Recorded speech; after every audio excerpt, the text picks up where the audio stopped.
राधे राधे। चलिए आज आपको सुनाएंगे राजस्थान में रहने वाली कर्माबाई की कहानी, जो कि अपने पिता के साथ रहा करती थी। उनके पिता श्री कृष्ण जी के बहुत बड़े भक्त थे। वह श्री कृष्ण जी के लिए रोज़ाना खिचड़े का भोग बनाते थे। पहले श्री कृष्ण जी को भोग लगाते थे, फिर स्वयं ग्रहण करते थे। यही सब चलता रहा और एक दिन उन्हें किसी काम से गांव जाना पड़ा, तो उन्होंने अब कर्माबाई को ये जिम्मेदारी सौंप दी। जब कर्माबाई के पिता गांव किसी काम से चले गए तो कर्माबाई ने उनके लिए खिचड़े का भोग बनाया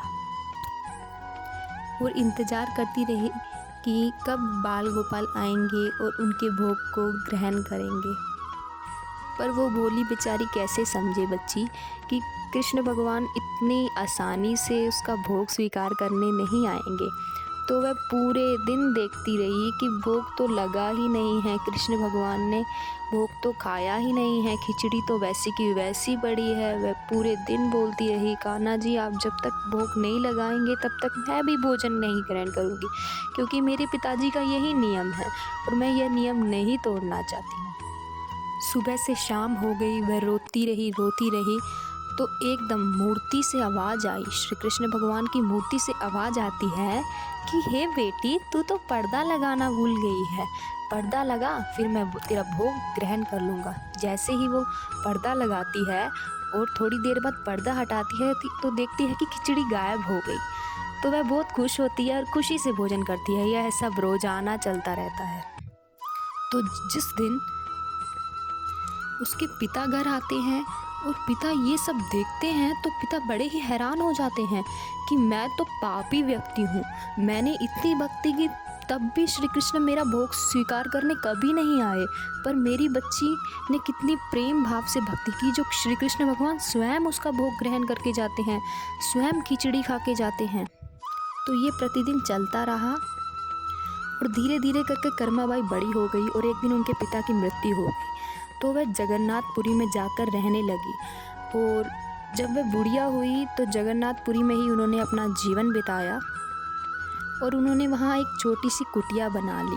वह रोज़ाना भोग बनाती, खिचड़ी बनाती और श्री कृष्ण के आने का इंतज़ार करती। तो वहाँ एक छोटा सा बच्चा, नन्हा सा बालक, स्वयं श्री कृष्ण जी एक बालक के रूप में आते और उसकी खिचड़ी खाकर अपने घर को चले जाते। उनका घर मतलब जगन्नाथपुरी के मंदिर में।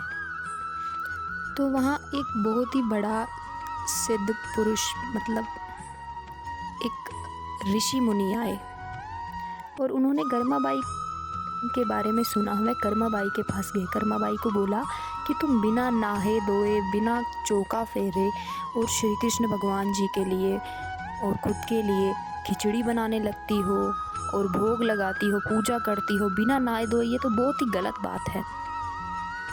कर्माबाई ने सब समझा और अगले दिन से वह सब करने लग गई, चौका फेरने लग गई और सारे कार्य ख़त्म करने के बाद ही भोग लगाती और वह बालक जल्दी जल्दी खिचड़ी ग्रहण करके भाग जाता। तो एक दिन मंदिर के पुजारी जी देखते हैं कि भगवान जगन्नाथ जी के मुंह के ऊपर खिचड़े का भोग लगा हुआ है, पर खिचड़ा मुंह में लगा हुआ है जैसे कोई जूठन लगा हुआ हो। वह रोज़ाना इस बात पर ध्यान देते हैं और वह बड़े ही परेशान हो जाते हैं। तो उन्हें एक दिन स्वप्न में ईश्वर खुद आते हैं और कहते हैं कि मेरी ऐसे एक भक्त है कर्माबाई नाम की, जिसे किसी ऋषि मुनि ने समझा दिया है, तब से वे भोग बना देती हैं, लेट बनाती हैं, बहुत ही विलम्ब कर देती हैं, जिससे मेरा मुंह जूठा रह जाता है और मुझे ऐसे ही मंदिर आना पड़ता है।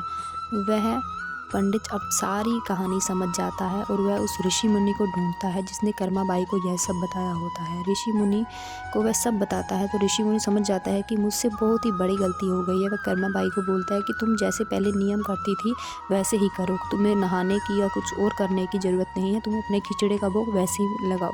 कर्माबाई को यह सुनकर बड़ी खुशी होती है, वह प्रतिदिन ऐसे ही भोग लगाती है।